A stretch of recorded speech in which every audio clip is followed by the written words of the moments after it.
¿Historia para quién? Historia para ti, para él, para ellos, para todas, para mis amigos, para todos, para redes sociales, para todo el mundo, para mis amigas, para mí, ¿no?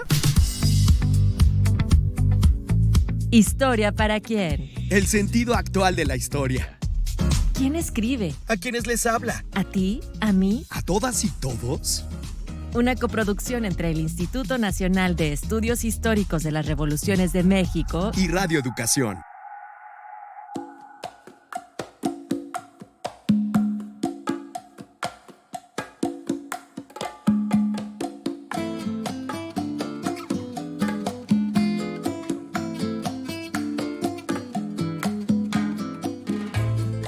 ...1971 se considera el año en el que estalló la segunda ola del feminismo en México. Una de sus principales consignas fue el cuestionamiento al mandato de la maternidad, pero este tema se había comenzado a problematizar durante la década anterior, desde distintas disciplinas como la demografía, la biología y la historia. Desde los primeros estudios históricos sobre la maternidad, quedó claro que la forma de entenderla y vivirla dependía de los contextos sociales, culturales y económicos de las distintas sociedades. En consecuencia, se pusieron en entredicho nociones que parecían irrefutables, porque partían de un supuesto biológico como el instinto maternal. Al mismo tiempo, en el mundo se discutían planes para el desarrollo que tenían una base muy importante en la natalidad. La ONU realizaba conferencias y acuerdos sobre población. Se desarrollaban y distribuían nuevos métodos anticonceptivos y se discutía sobre la necesidad de brindar educación sexual a las juventudes, lo cual desataba duras críticas por parte de los sectores más conservadores. Hoy seguimos discutiendo sobre muchos de estos aspectos, por lo que es necesario seguir revisando históricamente lo que entendemos como maternidad. Para acercarnos a ello, hoy charlaremos sobre un tema estrechamente relacionado, la planificación familiar. Nos acompaña Violeta Romo Norqui, historiadora recién graduada del doctorado por el Instituto de Investigaciones Dr. José María Luis Mora.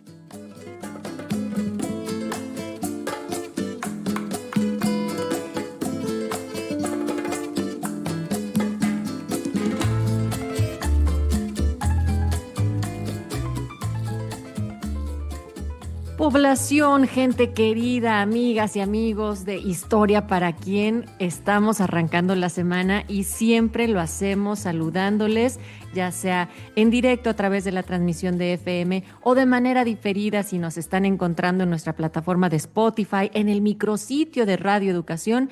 Que sea atemporal este saludo y sobre todo un tema que aunque coyunturalmente está ahorita de forma muy importante presente en los distintos medios, en la agenda nacional, pues sirva para una guía y un faro para poder seguir comprendiendo los análisis de las y los especialistas. Querida Tamara, ¿cómo estás esta semana?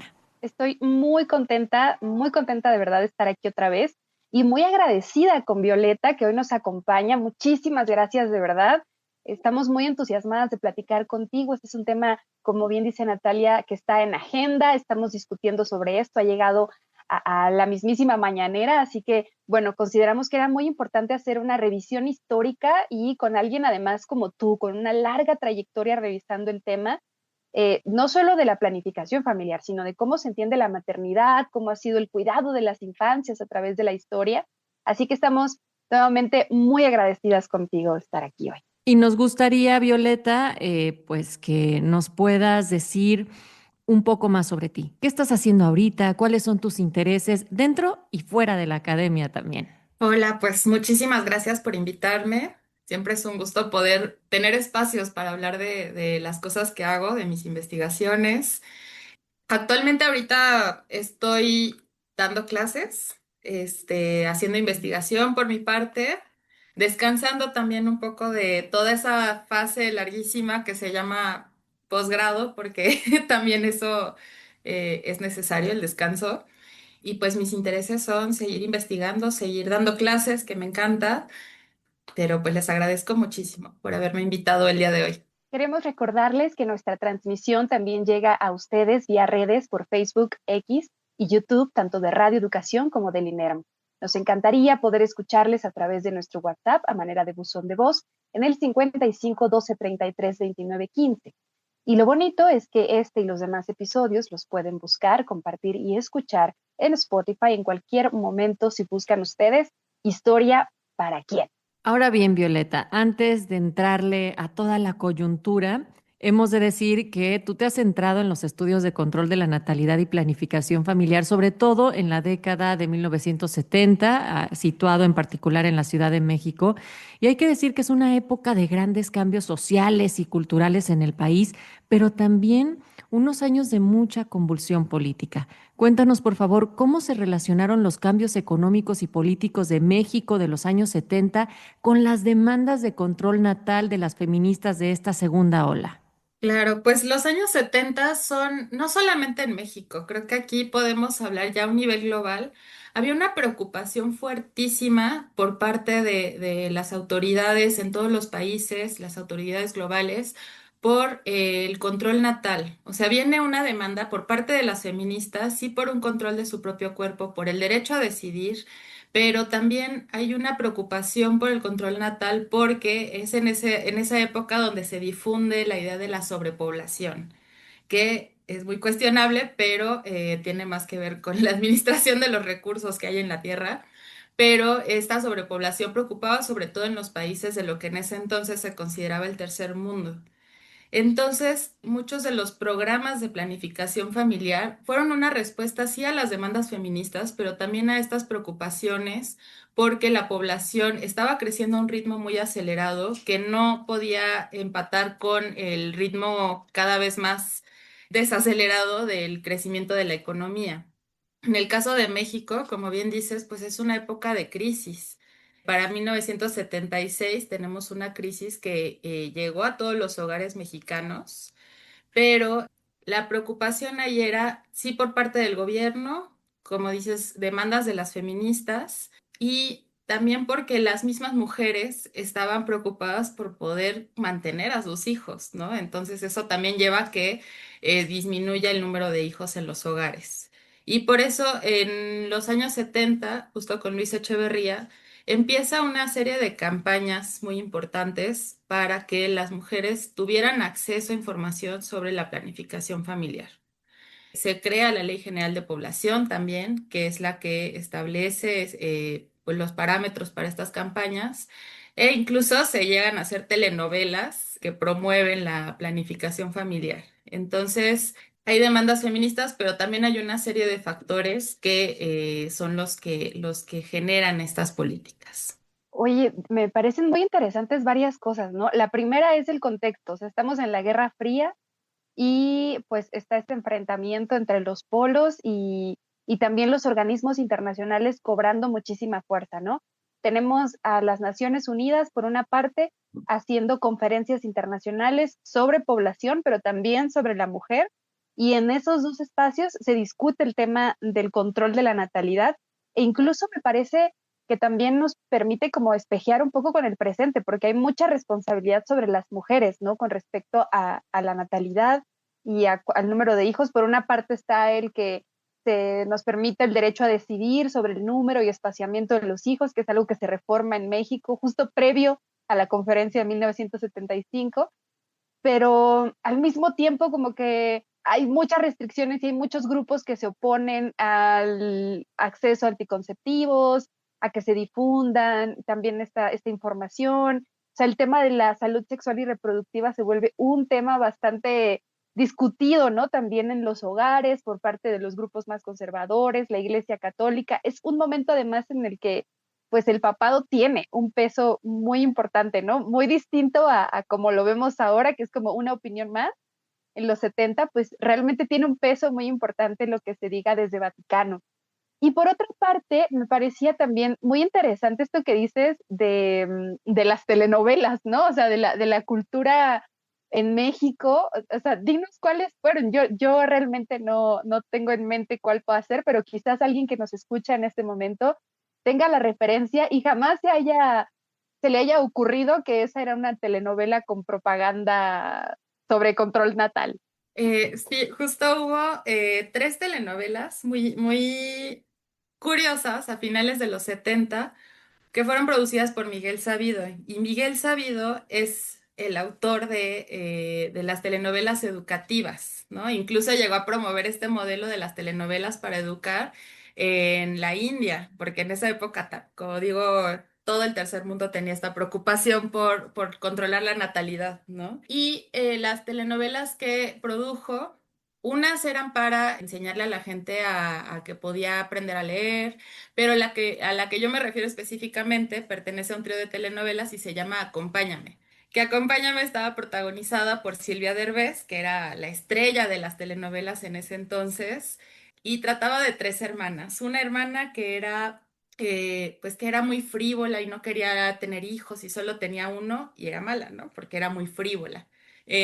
Otra que era, pues era muy ignorante pues se embarazaba cada rato y entonces tenía como 15 hijos, no me acuerdo cuántos, y a ella le iba también súper mal, ¿no? Porque no controlaba su natalidad. Y luego Silvia Derbez era la hermana prudente, ¿no? La que era el modelo de lo adecuado, porque ella solamente tenía tres hijos, era una mujer que trabajaba, era madre viuda, no diría madre soltera como tal, sino más bien había enviudado, entonces era este tipo de mujer que presentan las telenovelas que pues simplemente es muy buena, ¿no? Y se desvive por sus hijos y entonces en esta telenovela, curiosamente, pues trataban de transmitirle a la población un modelo de maternidad adecuado, ¿no?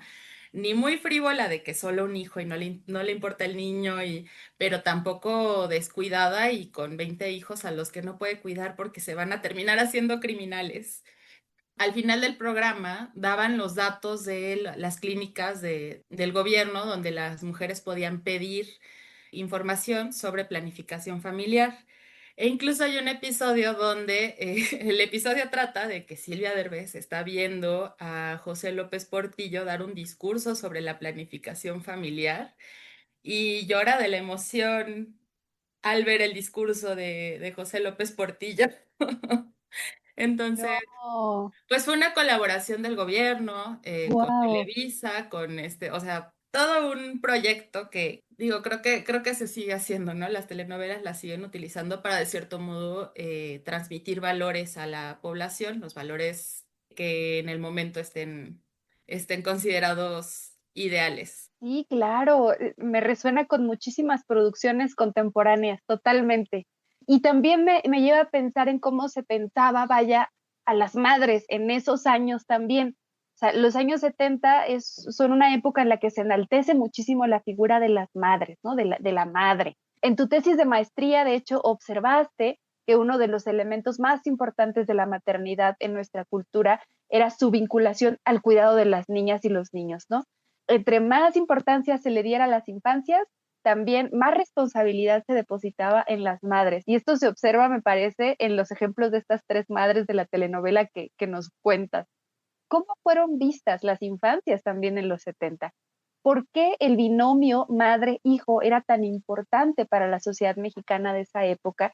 ¿Y cómo se insertó el discurso de la planificación familiar en este contexto? Sí, pues justamente, y digo, esto viene desde la Ilustración, ¿no? Los niños empezaron a ver como pequeños ciudadanos a los que había que criar, pero ya hacia el siglo XX y particularmente en los años 70, los niños no solamente son pequeños ciudadanos, sino que también se empiezan a ver como pequeños consumidores, porque estamos hablando ya de la sociedad del consumo, ¿no? Y entonces se crea toda esta industria en torno a los niños de biberones, carriolas, juguetes, en ese entonces estaba Plastimax, estaba en la ropita de Yedid y esas cosas, pero se crea toda esta idea de que los niños no solamente son valiosos como ciudadanos, sino también como consumidores, y por lo tanto los niños no son baratos, son niños caros. Y entonces para darles una buena vida a estos niños, pues hay que tener los recursos económicos, que de algún modo también es una idea clasista que se crea en esa época, ¿no? De los pobres no pueden tener tantos hijos porque no los pueden mantener bien, ¿no? Esta es la idea clasista, no lo digo yo. De la mano va esta idea de que lo mejor sería tener pocos hijos para poderles dar todo lo que merecen. Y va con el eslogan del gobierno que es la familia pequeña vive mejor. Digo, hubo varios, hubo también el de vámonos haciendo menos, que en ese entonces la gente decía de broma, vámonos haciendo monos. Y otro que fue, señora, usted decide si se embaraza, que fue muy polémico porque de algún modo el mensaje que transmitía es que la decisión de los hijos estaba en las mujeres, cosa que era escandalosa para la iglesia, pero en general, o sea, si vamos a generalizar, para toda una sociedad católica, que pues México todavía lo era mayoritariamente y lo sigue siendo. Entonces, hubo ahí esta idea de que sí, justo la familia pequeña vive mejor. Y de hecho, para mucha gente esas frases se quedaron grabadas en la cabeza, ¿no? No sé si a la gente que nos esté escuchando le suene algo que dirían sus abuelitas o sus tías, pero definitivamente todavía se dicen esos eslogans. Creo que todavía en los 90 nos tocaron algunos comerciales utilizando el de la familia pequeña vive mejor. Wow, es que escucharte hablar, Violeta Romo Norquis, la historiadora que nos está acompañando el día de hoy en Historia para Quién, pienso en un montón de cosas. Primero, como decía Tamara, actualmente se siguen produciendo programas en los medios comerciales para poder difundir una serie de ideas que son moralinas. O sea, no nos vayamos lejos. Cuando nos pasan el meme de la Rosa de Guadalupe, parecería una broma, pero son instrumentos como los que nos has mencionado, esta serie de 3 telenovelas de Miguel Sabido sobre Acompáñame, o sea, que guardan ese mismo formato, Tamara, Violeta, por un lado. Por otra parte, pienso en las distintas violencias obstétricas que las mujeres en nuestro país han estado sometidas constantemente, como en estos principios de querer hacer la familia más pequeña, a las mujeres más pobres, a las mujeres con escasos recursos o que no tenían acceso a otro tipo de medios y acompañamiento, pues inmediatamente después de una cantidad de hijos que les preguntaban qué tenían, decidían atarles las trompas o, bueno, finalmente decidir por ellas, decidir por su cuerpo y sobre la cantidad de hijos que creerían que deberían de tener o no.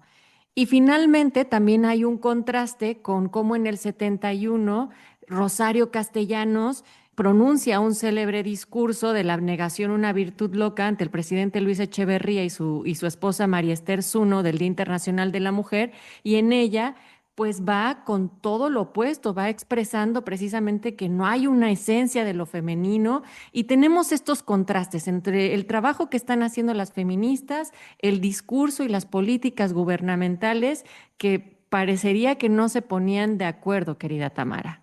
Y se pone muy interesante además porque también se ven cuestiones de clase, ¿no? O sea, aquí se interrelacionan un montón de elementos. Pensando en los 70 y en el tema de la Conferencia Internacional sobre la Mujer que fue en el 75, justamente con Echeverría y que Echeverría pide que llegue esta conferencia a México porque, pues bueno, es una forma, ¿no?, de venderse al mundo como un país que está en punta de lanza en esos temas, ¿no? Pensando también que es un país del tercer mundo, que va antes que los demás del tercer mundo, pero bueno, una de estas discusiones era esa, ¿no? O sea, sí es el tema de la población y todo, pero al mismo tiempo en el espacio de la conferencia se da una tribuna alterna y en esa tribuna se discuten cosas como, bueno, sí, ustedes las blancas del primer mundo nos dicen que no tengamos más hijos, o lo que están peleando es esta cuestión de la mística de la feminidad y que no existe una esencia de lo femenino, mientras nosotras, las del tercer mundo, pues lo que queremos es que acabe la violencia contra nuestros hijos, es que se reconfigure todo el sistema del mundo en el que vivimos para que desaparezca la desigualdad. Entonces, se vuelve muy interesante, es una época muy, muy compleja, muy interesante, llena de contrastes, y para que ustedes puedan conocer un poco más sobre estos años, les invitamos a escuchar la cápsula que hemos preparado.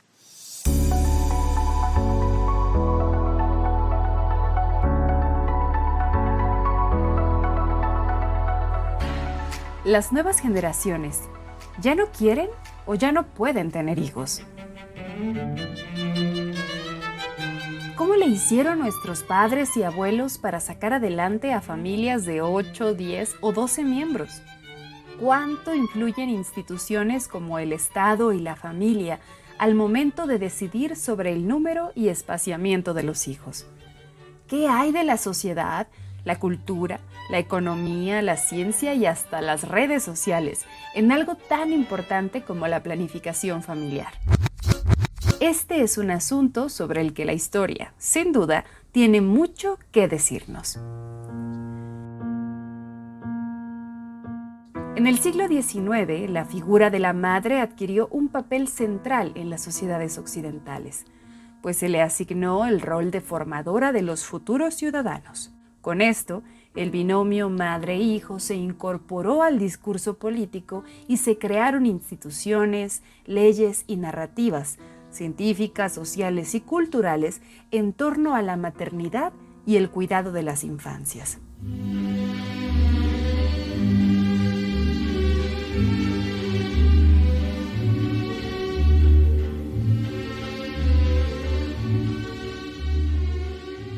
Esto cobró una dimensión especial en México durante el siglo XX, pero sobre todo en la posrevolución. Pues, de hecho, el 10 de mayo de 1922 fue la primera vez que se celebró el Día de las Madres en el país. Es importante mencionar que esto se dio por iniciativa del diario Excelsior y su director, Rafael Alducín, quien lanzó una convocatoria que fue apoyada por el mismísimo secretario de Educación Pública, José Vasconcelos.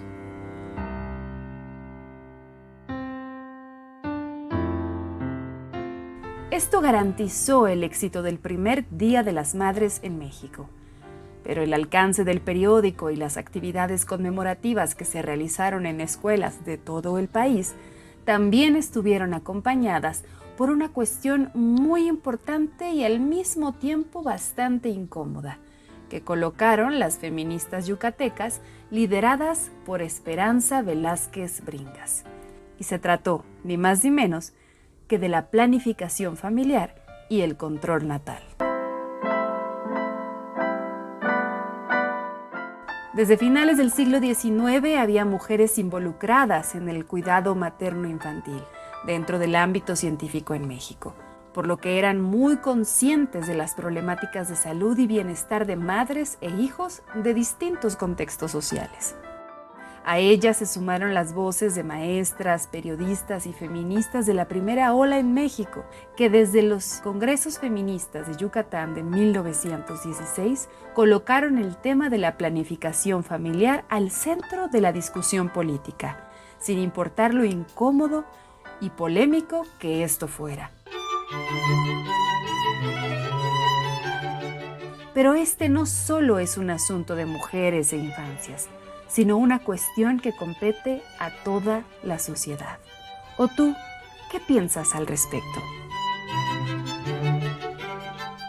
Estás escuchando Historia para quién.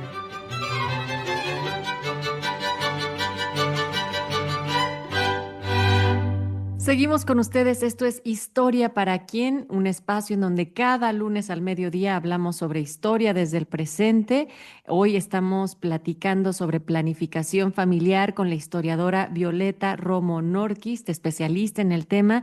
Hemos abordado cómo va transcurriendo las distintas políticas a través de los años 70, a través de los medios, en fin. Violeta ya nos hablaba sobre cómo se desarrolla y se inserta en la sociedad mexicana de los años 70 el discurso sobre la planificación familiar y sin duda es un tema que atravesó principalmente a las poblaciones urbanas, pero ¿podrías compartirnos algo sobre la perspectiva que tuvieron las mujeres en las zonas rurales o cómo fue que estas políticas se implementan con ellas? Porque es diferenciado. Sí, justo ahorita tocaron un tema que creo que es muy importante, ¿no? Que es la cuestión del derecho a decidir, pero el derecho a decidir para quién, porque también hay que cuestionar qué es el derecho a decidir, ¿no? Hay feministas que se niegan a utilizar esta palabra del feminismo de la decisión, porque, como ya bien decían, parece que es una decisión que queda solamente en manos de mujeres blancas, privilegiadas del primer mundo o bueno, por lo menos de zonas urbanas, ¿no? Pero ¿qué es lo que pasa con el resto de la población?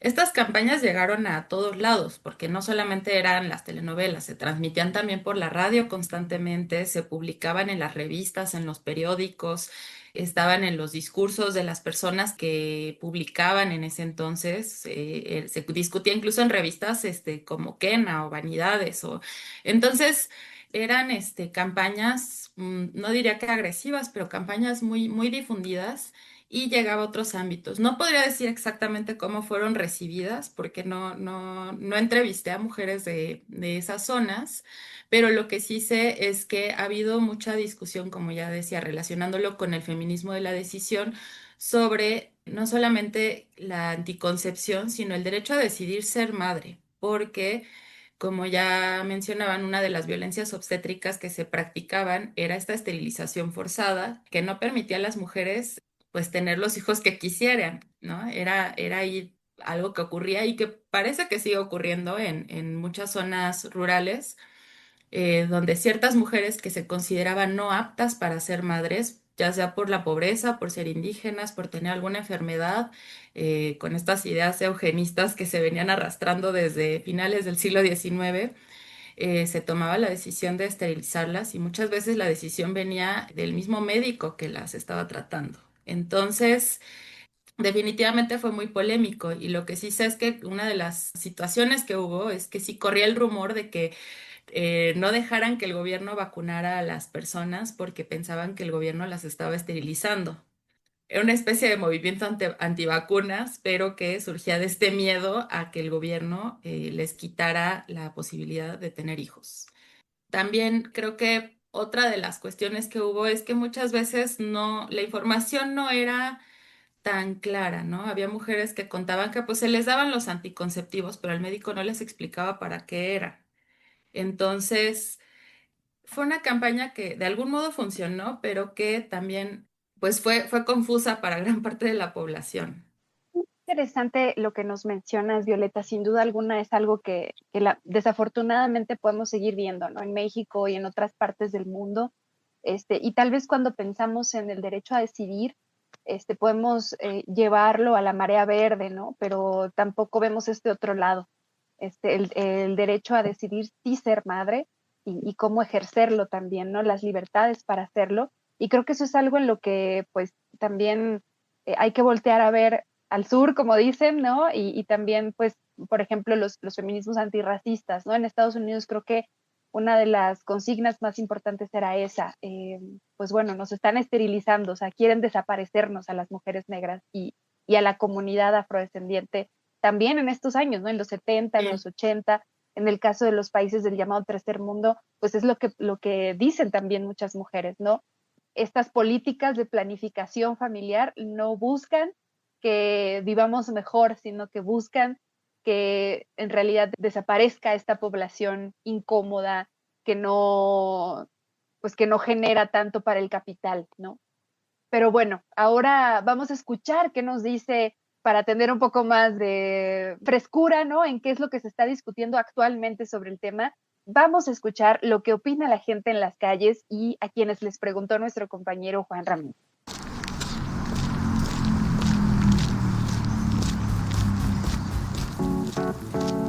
La historia también camina contigo. ¿Y tú qué opinas?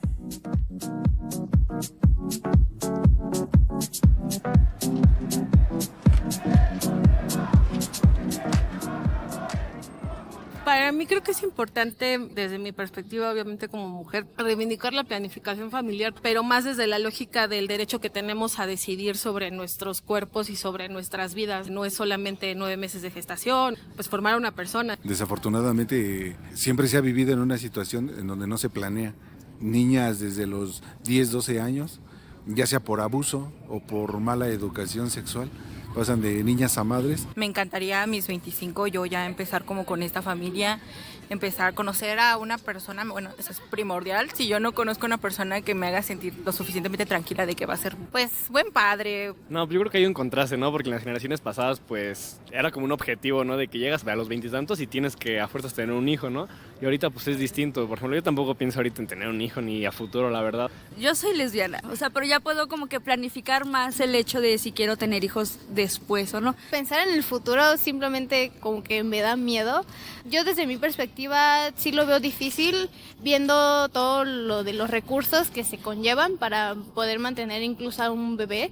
No me gustaría tener hijos, no es algo que yo planee o quiera hacer en algún futuro. Igual siento que, quieras o no, es una responsabilidad responsabilidad muy grande. Por ejemplo, a la gente del campo, pues es como tener hijos como una inversión, ¿no? Porque al final van a trabajar para ti y pues entre más hijos tengas, pues más trabajadores gratis tienes, ¿no? Desafortunadamente no tenemos la cultura como de acercarnos a un centro de salud con un profesional, porque esta información es gratuita en muchos lados. Tan solo los métodos anticonceptivos, uno puede llegar a un centro de salud, necesito anticonceptivos, y se regalan. Y he planificado como mucho esto de, me encantaría tener hijos antes de tener 30 años. A lo mejor se debería dar más apoyo a la salud mental como para prepararse, para poder a lo mejor incluso formar o crear un vínculo a ser una familia. Tengo 2 primas, una tiene creo que 18 y la otra 19.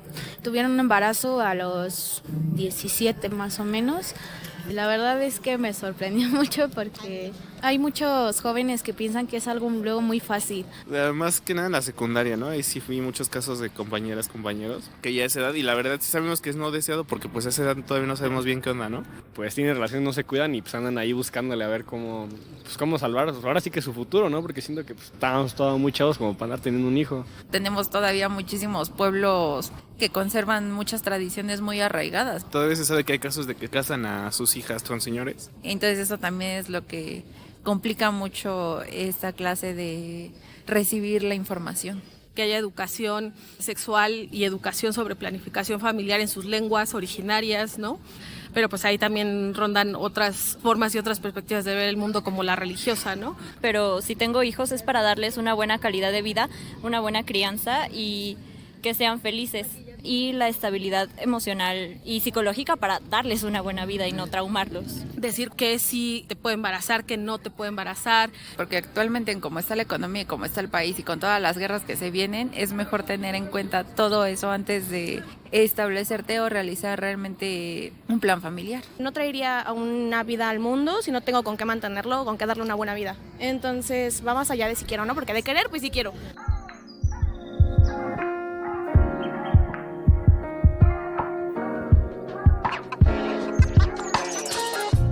Estás escuchando Historia para quién.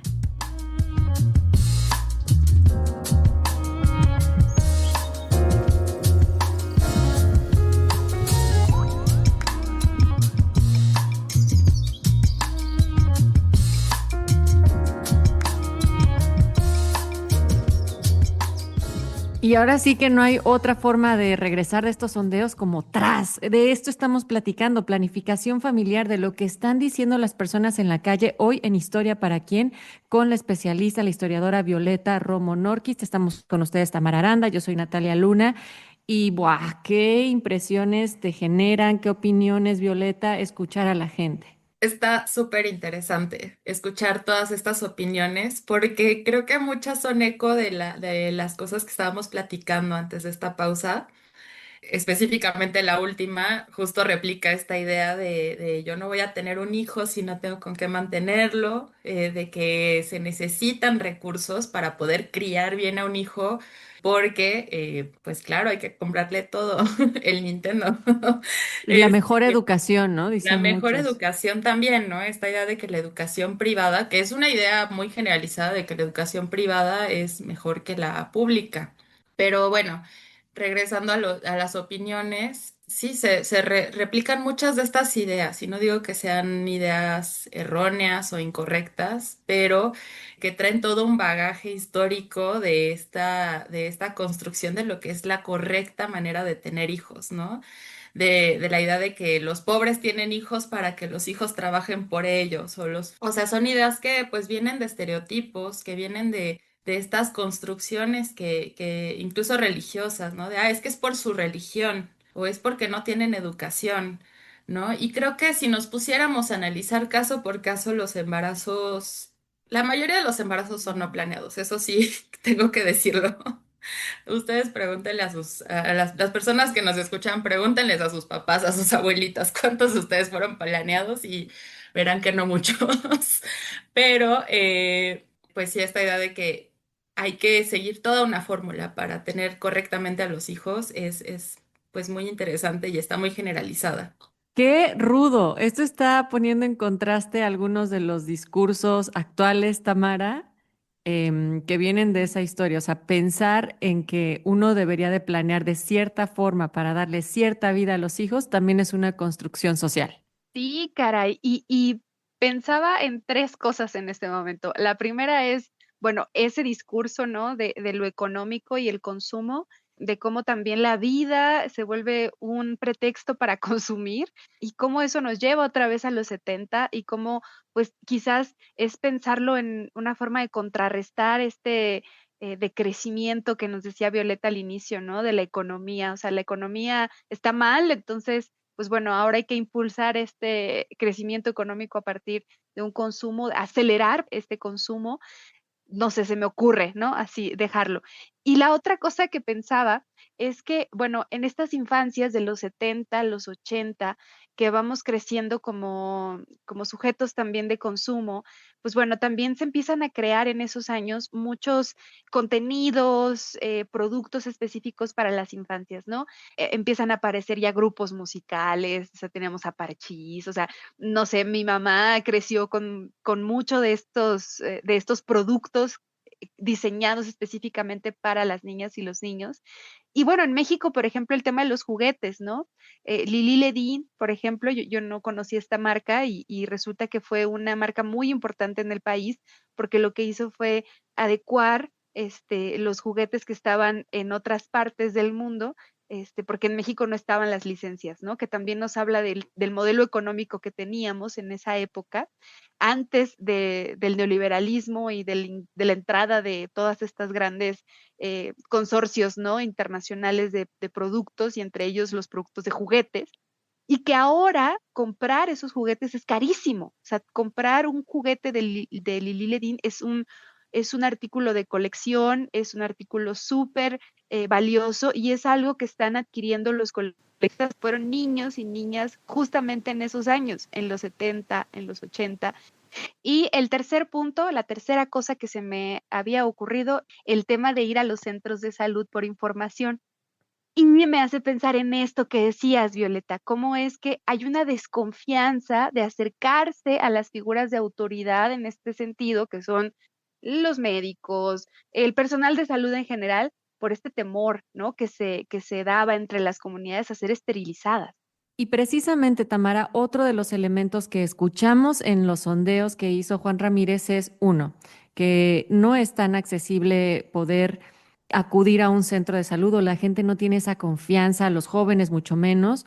Por otra parte, también nos contaba Juan que uno de los elementos que salió en el sondeo era que las personas decían que planificar, o sea, la planificación familiar solo era accesible para cierto tipo de mujeres y que esto también involucraba una característica de clase, de raza, que no todas podían tener. Y entonces esto es muy importante tomarlo en cuenta porque cuando escuchamos, por otra parte, que hay alguien que tiene primas, conocidos con embarazos adolescentes e infantil, nos hacen reflexionar en las últimas semanas en esta información muy alarmante sobre el elevado número de embarazos de niñas y adolescentes en México, que se vuelve aterradora al comparar las edades entre las madres y los padres, en donde saltan pues varias décadas de distancia.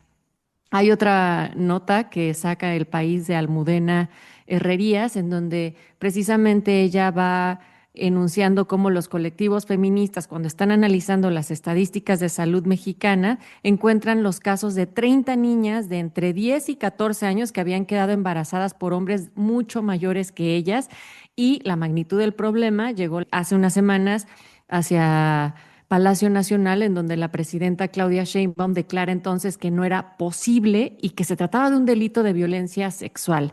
Los datos nos están diciendo que 1 de cada 25 niños que vieron la luz en México en 2024 tiene como madre a un rostro infantil y que los padres, en más de 1 millar de casos, superan los 30 años. ¿Qué decir al respecto, Violeta?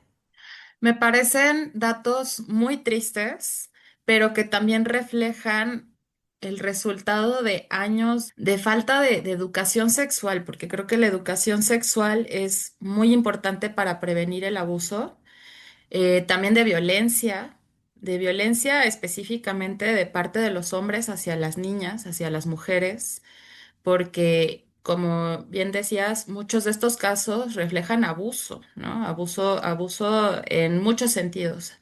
Claro, porque pensar que, o sea, ¿qué hace algo de información en una niña de 10 o de 12 años? O sea, no hay información que alcance para evitar o para no entender como un abuso completamente esa situación. Exacto, y al final la culpa del abuso siempre es de los abusadores, ¿no? Sin embargo, creo que la educación sexual es importante para que los niños, no solamente para prevenir los embarazos, porque a veces hay esta idea errónea de que es para prevenir los embarazos solamente, sino también para que los niños puedan detectar las señales del abuso y denunciarlo, para que también se desmitifiquen muchas cosas en torno al sexo, porque todavía sigue siendo un tabú muy grande y son cosas de las que no se hablan, ¿no? Por esa misma razón, mucha gente, como dicen los comentarios, pues no se acerca a las clínicas a pedir anticonceptivos, a pedir informaciones, porque es tabú el sexo. Entonces, creo que hay muchas cuestiones que tendrían que suceder para que se puedan prevenir estas situaciones, o sea, estos embarazos en niñas, pero también estas relaciones entre personas que se llevan 70 años de diferencia, que como decía, no solamente hay abuso sexual en estos casos, ¿no? Sino que hay abuso en muchas extensiones de la palabra. Entonces, pues sí, eso es lo que opino. Sí, y ahí yo retomo también un comentario que hacían en los sondeos, ¿no? La importancia también de hablar y de comunicar en distintos lenguajes, traducir a las distintas lenguas, incluso, bueno, no solo las lenguas indígenas, ¿no? Sino también la lengua de señas mexicana, por ejemplo. O sea, también pensar en las personas con discapacidad, que es otro sector de la población que también es víctima de abuso y que también suele ser un abuso invisibilizado, ¿no? Por todos los estigmas que hay en torno a ello. Y bueno, como cada semana, ¿no? Del baúl de los recuerdos, les traemos la rola Mi vida, mi cuerpo, mis decisiones, de Mare Advertencia Lírica. Es una poderosa pieza de rap feminista que aborda la planificación familiar desde la autonomía corporal y la justicia reproductiva. A través de una mirada crítica y territorial, Mare denuncia las violencias estructurales que históricamente han afectado a las mujeres, especialmente a las indígenas, y reivindica el derecho a decidir sobre la maternidad, el cuerpo y la vida. Más que una consigna, la canción es un acto de resistencia y memoria colectiva. Hey, porque ser mujer es una bendición, o al menos eso fue lo que nos contaron.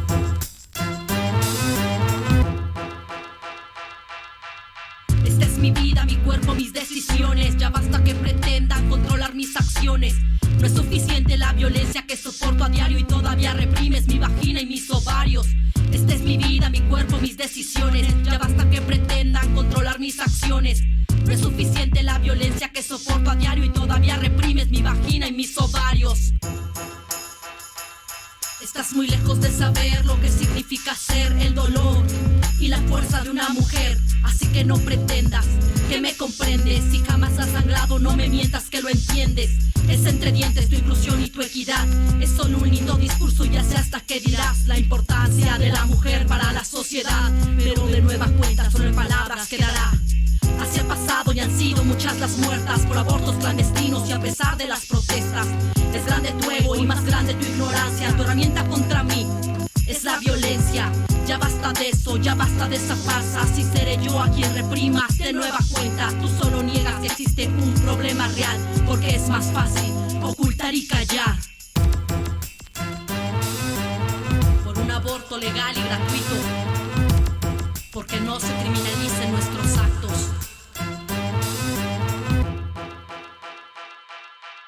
Esta es mi vida, mi cuerpo, mis decisiones. Ya basta que pretendan controlar mis acciones. No es suficiente la violencia que soporto a diario y todavía reprimes mi vagina y mis ovarios. Esta es mi vida, mi cuerpo, mis decisiones. Ya basta que pretendan controlar mis acciones. No es suficiente la violencia que soporto a diario y todavía reprimes mi vagina y mis ovarios. Estoy decidida a no dejarme de tus leyes. Reprimes mi derecho y legalizas mi muerte. De cuando acá tú tú sabes lo que me conviene. Y de cuando acá decidir por mi derecho tienes. Derecho a la vida, sí, pero una vida digna. Dime si es digno cuando controlas y me humillas. Como siempre todo es cuestión de perspectiva. Pero ¿de quién? Claro, no de la mía. No quiero más condescendencia de burócratas. Es mi derecho, no estoy pidiendo limosna. Debe ser también una garantía individual. Quiero despenalización, quiero reformas. Mi paciencia se agota y el mar casi se seca. Pues llevo siglos esperando tu respuesta ante un sistema patriarcal que poco se presta. Pero entiende, somos mujeres, la decisión es nuestra. Pues escuchamos a Mare Advertencia Lírica, esta rapera zapoteca originaria de Oaxaca, México, y cómo a través del hip hop alza la voz contra el racismo, el patriarcado, la violencia de género y va visibilizando las luchas de las mujeres indígenas. Su obra combina arte, activismo y defiende la autonomía corporal y la justicia social desde esta mirada crítica y territorial. Les invitamos a que busquen más de lo que ella está produciendo en todas las plataformas.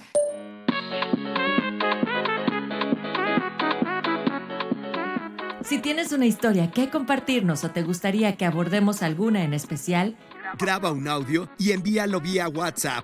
Lo recibimos en el 5512-332915. Queremos escucharte.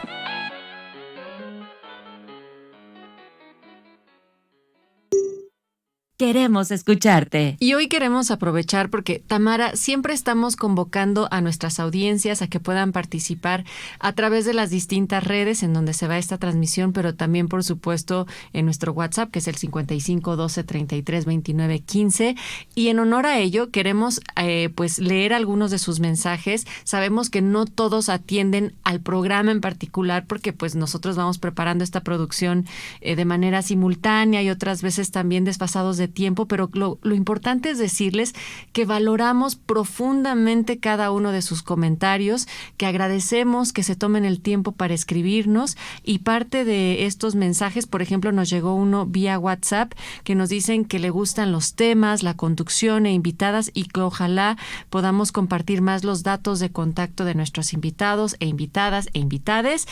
Por favor, pónganos su nombre para que siempre les citemos de manera adecuada. Sí, también tenemos un comentario que nos dice: saludos, Historia para Quién, es el primer programa que escucharé y saborearé completo, así que estamos sumamente agradecidas por el privilegio de verdad de ser esa primera opción que tiene usted para escucharnos. Y envía saludos a sus amigos de la Escuela de Campo Chimalhuacán y Escuela de Campo Ardillas de Santa María Nativitas y también, bueno, de Chimalhuacán, cuyos integrantes hacen un gran esfuerzo por mantener productivas y orgánicas sus parcelas amenazadas por el avance de la mancha urbana.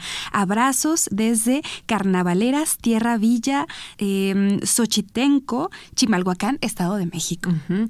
También Manuel Rejón nos decía que ha intentado comunicarse con nuestra producción para proponernos una entrevista con una joven historiadora a quien tiene el gusto de conocer, que trabaja el tema de violencia sexual a las infancias desde una perspectiva histórica y que le parece que sería muy interesante que pudiera exponer su trabajo. Y también nos han escrito vía Facebook. Sí, tenemos a Juan Ernesto Guerrero, quien nos saluda, por supuesto, y bueno, habla también a toda la audiencia nacional e internacional que nos escuchan. Dice: prácticamente todo hombre que apoya en el hogar sabe que hablarán de él y que debe ignorar, así como las mujeres que ahora conducen grandes camiones. Supongo que esto, bueno, nos lo dice a partir del tema de cuidados. Entonces, qué importante y qué lindo que también nos estén compartiendo sobre este tema los compañeros hombres. Así es, y dice que al final pues es asombroso el trabajo que realizan las mujeres. Gaviotitas dice: interesante, porque tuvimos el programa de braceros con Abel, y comenta que su abuelo materno fue bracero. Su mamá aún conserva la credencial de él que lo acreditaba como trabajador bracero, y en Chihuahua jamás les dieron el dinero justo a los braceros. En Ciudad Juárez, Chihuahua, los pocos braceros que siguen vivos siguen en la lucha por la devolución de su dinero. Ojalá algún día fueran a entrevistarlos. Bueno, pues nuestro compañero afortunadamente lo hizo y está ahí todo puesto en el material que ha ido recopilando a través de estos años y de una lucha pues que aún, como bien dicen, está pendiente. Sí, sin duda alguna todavía existen muchos temas más, ¿no? Y bueno, Juan Ernesto nos volvió a escribir, entonces, bueno, muchísimas gracias porque estás ahí presente. Nosotras también te tenemos muy presente.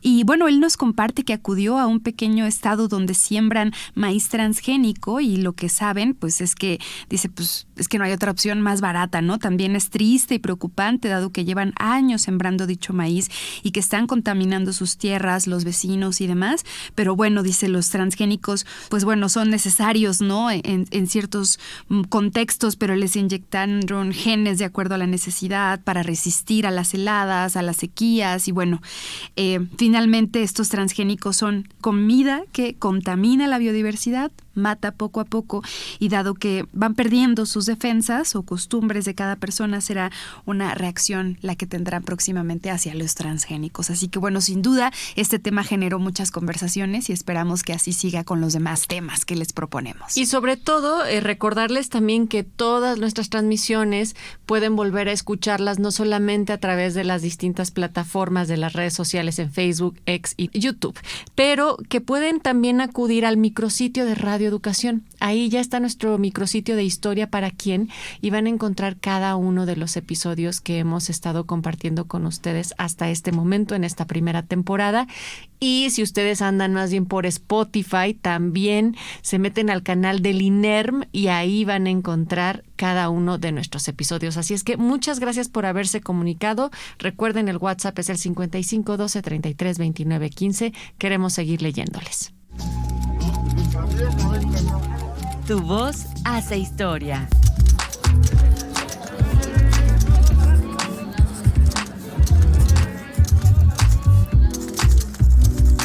Tu voz hace historia. Y estamos ya por despedirnos, querida Tamara, en esta conversación que nos deja todavía mucho, pero mucho que preguntarle a nuestra invitada Violeta Romo. Sí, Violeta, a mí me gustaría también que nos comentaras, ¿no? ¿Qué es lo que o sea, con la perspectiva histórica que tú tienes, fruto de tantos años de investigación, qué decir para el futuro, ¿no? O sea, yo pensaba en este contraste tan grande que hay de la forma en la que vemos a las infancias y cómo las pretendemos proteger y cómo toda la atención y el cuidado sobre estas recae en las madres o recayó en los 70 por lo menos históricamente como lo estábamos viendo, pero al mismo tiempo hay infancias siendo madres, ¿no? Y estas infancias pues no están viviendo ni una cosa ni la otra como se esperaría o como sería pues digno, ¿no?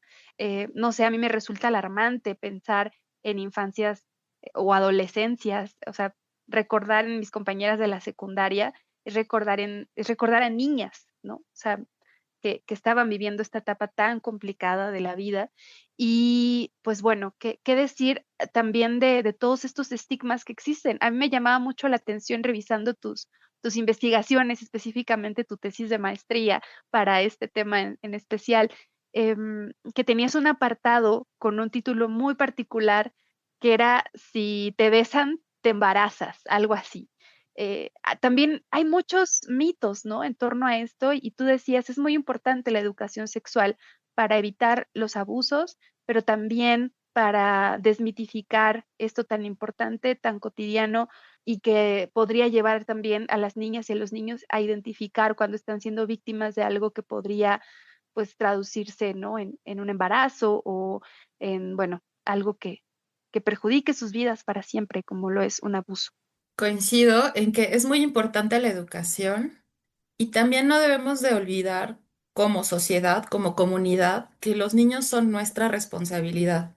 Y digo nuestra, yo sin tener hijos, pero me refiero a todes, todas, estamos juntos en esta tarea de cuidar a las infancias.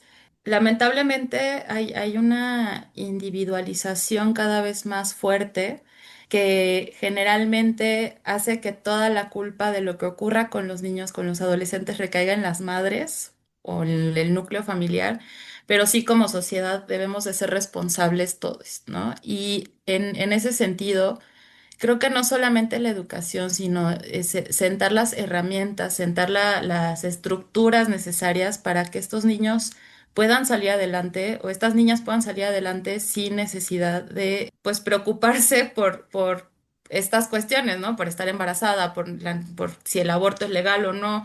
O sea, finalmente hay que enseñarle a los niños a reconocer, justo ya mencionaba, las señales de abuso, pero también a entender que la sexualidad no es su responsabilidad del todo a esa edad. Por eso decía que la responsabilidad es como sociedad. Ahora el problema no es tanto la falta de acceso a la información sobre el sexo, ¿no? Esta idea de si te besan te embarazas, muchas veces era algo que las mujeres creían en la infancia, en los años 60, en los años 50, porque no se hablaba de sexo, no sabían, no tenían ni la más remota idea de qué era la regla hasta que les llegaba, ¿no?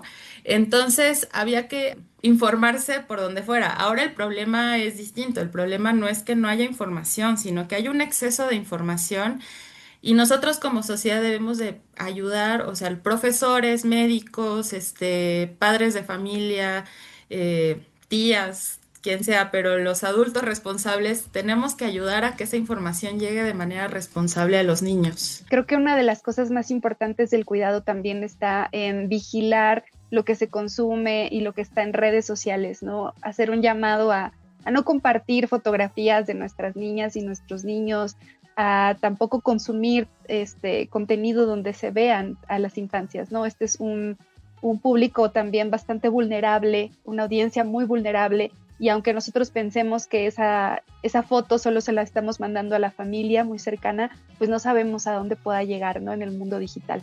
Ahí lo dejo como apunte para el futuro. Violeta, por favor, regresa pronto a Historia para Quién. Y ustedes, si tienen algo más que decir, recuerden que podemos continuar las conversaciones en las redes de Historia para Quién. Hasta la próxima.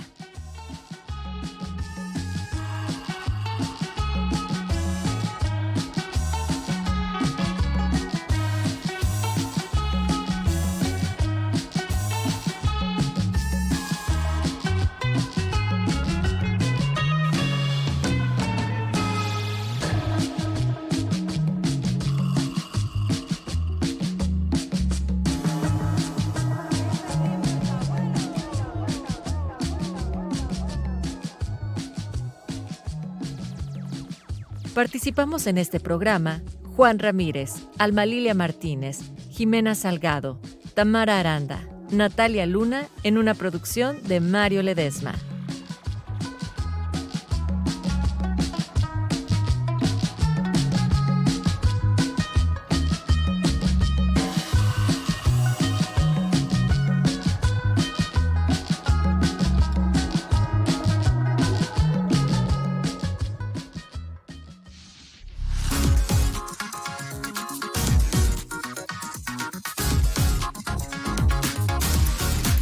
Radio Educación y el Instituto Nacional de Estudios Históricos de las Revoluciones de México presentaron Historia para quién.